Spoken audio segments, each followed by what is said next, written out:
ហើយម្សិលមិញនេះខ្ញុំក៏បានប្រជុំជាមួយនឹងអាដាម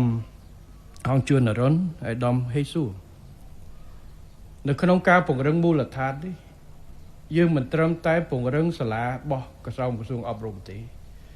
យើងត្រូវពង្រឹងមូលដ្ឋាននៃការបណ្ដុះបណ្ដាលរួមទាំងសាលាក្រមក្រសួងការងារគឺបណ្ដុះបណ្ដាលវិជ្ជាជីវៈតាំងពីដើមអាណត្តិមកខ្ញុំបានប្រគល់ភារកិច្ចឲ្យក្រសួងទាំងពីរសិក្សាជជែកគ្នាដកពិសោធន៍ពីកន្លែងផ្សេងថាធ្វើម៉េចយើងតម្រង់ទិសនៃកន្លងអប់រំឲ្យបានព្រោះយើងឃើញថាសិស្សមួយចំនួនគាត់រៀនដល់ថ្នាក់ទី9គាត់អត់ទៅទៀតទេគាត់ចេញទៅធ្វើការគាត់ឈប់សិស្សខ្លះក៏គាត់មិនមែនតែនៅស្រុកយើងទេនៅស្រុកគេដូចសិង្ហបុរីអីគឺគាត់ដាក់កូតាផងប្រហែលអ្នកទៅរៀន politics នេះប្រហែលអ្នកទៅរៀនចំណេះដឹងទូទៅដើម្បីបម្រើឲ្យការអភិវឌ្ឍសេដ្ឋកិច្ចកាត់សម្រាប់យើងដូចគ្នាយើងត្រូវគិតគូរអំពីការតម្រង់ទិស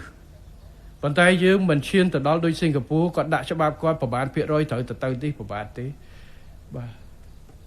ខ្ញុំជួបមិត្តភ័ក្តិសិង្ហបុរីចំនួនគាត់ថាគាត់ទៅរៀនក្រៅប្រទេសដោយសារក្នុងប្រទេសគាត់ចង់រៀនមហាវិទ្យាល័យអត់ជាប់ដោយសារកូតាអត់ជាប់គេអស់ទៅគាត់ត្រូវទៅរៀន politics អញ្ចឹងគាត់ទៅរៀនក្រៅប៉ុន្តែដោយសារការរៀបចំតម្រង់ទិសនេះហើយបានប្រទេសមួយចំនួនមានមូលដ្ឋានធនធានមនុស្សសម្រាប់ឧស្សាហកម្មបច្ចេកវិទ្យាបត់បែនទៀត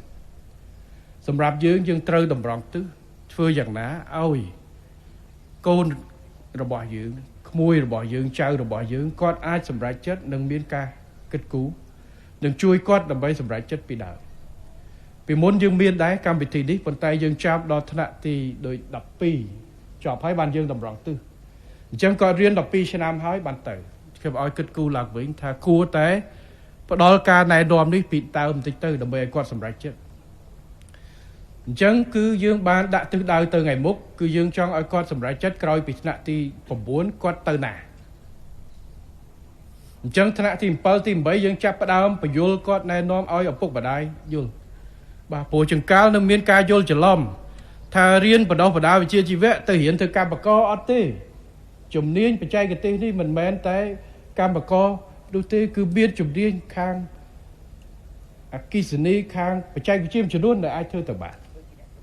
គឺជាអ្នកគ្រប់គ្រងក៏បានបាទដើម្បីឲ្យយល់ឲ្យការសម្រេចចិត្តយើងអត់បខំប៉ុន្តែយើងនឹងបញ្យល់ឲ្យបានច្រើនអញ្ចឹងថ្នាក់ទី9ជាជាងគាត់សម្រេចចិត្តមិនច្បាស់ឬមួយក៏គាត់បោះបង់ចោល